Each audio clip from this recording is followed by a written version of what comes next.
Debunking atheism का आज part 1 है। कुछ ऐसे सवाल जिनका कोई भी एथिस्ट जवाब नहीं दे सकता है। हम जानते हैं कि बिग बैंग कहता है कि जो यूनिवर्स उसकी एक बिगिनिंग, उसकी एक स्टार्टिंग है, लेकिन अगर यूनिवर्स स्टार्ट हुई होगी तो डेफिनेटली इसका कॉज होना ही होना चाहिए। विदाउट कॉज यूनिवर्स एग्जिस्टेंस में नहीं आ सकती है। तो if universe came from nothing, why there is something instead of nothing? तो कैसे समथिंग आ गया नथिंग से? और how can nothing cause the universe if nothing has no properties? If laws of physics came into existence after Big Bang, who and what caused them? इसीलिए principle of causality कहती है कि universe का एक cause होना ही होना चाहिए, और उसे हम बोलते हैं वो कॉज गॉड है, क्योंकि वो कॉज अनकॉज होना चाहिए। क्योंकि अगर हम बोलेंगे उस कॉज का कॉज है, उस कॉज का कॉज है, उस कॉज का कॉज है, तो ये चेन बराबर जाएगी इन्फिनिट तक और हमें आंसर नहीं मिलेगा, और इसी को बोलते हैं इनफाइनाइट रिग्रेशन, जो कि एक लॉजिकल फैलेसी होती है। तो स्टॉप करना ही पड़ता है, ये बोलना पड़ता है कि creation has a creator and that creator is uncreated, creation has a cause and that cause is uncaused. Debunking atheism का आज पार्ट 4 है, जो लिंग्विस्टिक और मॉरल गैप है between human beings and chimpanzees. साथ में फॉसिल रिकॉर्ड्स भी conclusively prove नहीं करते कि ह्यूमन बीइंग्स और चिंपैंजीज का सेम एंसेस्टर है, क्योंकि डार्विनियन थ्योरी ऑफ एवोल्यूशन जो है वो होमोलॉजी के बेसिस पे थी। उसका मतलब होता है सिमिलर स्ट्रक्चर्स होना, डिफरेंट स्पीशीज में ड्यू टू कॉमन एंसेस्टर। लेकिन उसके बाद आ गया कंसेप्ट ऑफ होमोप्लेजी, जो कहता है कि similar structure in different species नहीं आता है फ्रॉम कॉमन एंसेस्टर, बल्कि ड्यू टू इंडिपेंडेंट एवोल्यूशन, जिसमें एग्जांपल्स आती है कन्वर्जेंट एवोल्यूशन या पैरेलल एवोल्यूशन। इसमें एग्जांपल आ जाती है wing of bird and wing of bat.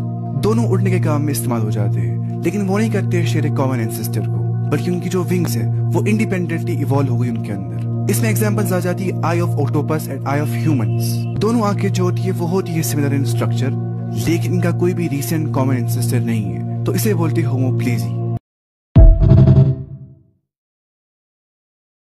आज डीबंकिंग एथिज्म का पार्ट 3 है, और आज हम जानेंगे डार्विनियन एवोल्यूशन के बारे में। डार्विनियन एवोल्यूशन जो है वो प्रूव नहीं है इन एब्सोल्यूट सेंस।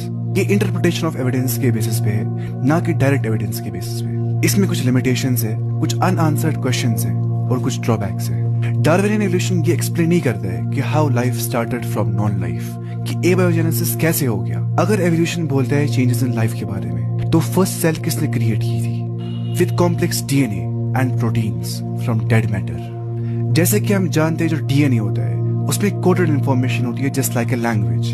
तो रैंडम म्यूटेशंस और नेचुरल सिलेक्शन ये बात साबित नहीं कर सकती है कि what was the source of this coded information, what was the origin of this coded information inside the DNA. क्या रैंडम प्रोसेसेस इतनी ज्यादा मीनिंगफुल, इतनी ज्यादा कॉम्प्लेक्स इंफॉर्मेशन बना सकती है without believing in intelligent designer, without an intelligent source?